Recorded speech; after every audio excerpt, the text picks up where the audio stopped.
मी आता वहिनी बोला मी काय म्हणते आता त्याला सगळं झालीच पाहिजे तर सोडण्यामध्ये अर्थच नाहीये आणि सोडलं आता सोडलं तर पुढे आम्हाला भीती आहे आमची पोरं पण आम्हाला भीतीला आणतात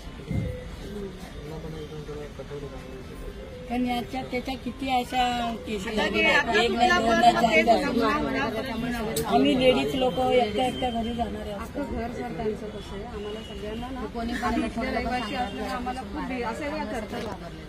आणि सर कोणी घराच्या बाहेर पण येत नाही भीतीच निर्माण झाली ना सर लावलेत तुम्ही तिथं तो गंजा पियायचा ऐकी ना ताई वहिनी बरोबर आहे का ताई बरोबर आहे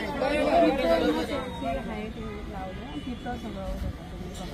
तुम्ही आले तुम्ही अशी येत राहा आमच्या मंडळी नगरकडे तर कोण नाही बघा लक्ष नसतं कोण नाही सर ते पत्रांचं पण तेवढं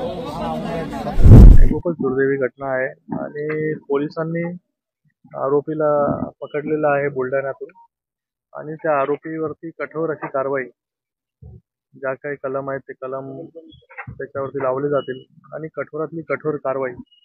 त्याला फाशी कशी होईल त्याच्यासाठी सरकारच्या बाजूने पूर्णपणे ताकदीने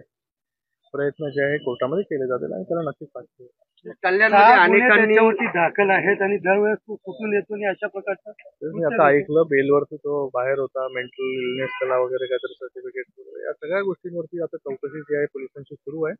एवढंच मी सांगू शकतो की सरकारकडून पूर्ण प्रयत्न जे आहेत त्या गुन्हेगाराला अशा गुन्हेगाराला ज्याने असं कृत्य केलं त्याला फाशीची शिक्षा कशी होईल याच्यासाठी पूर्ण प्रयत्न जे आहेत आणि 100% फाशीची शिक्षा त्याला होईल.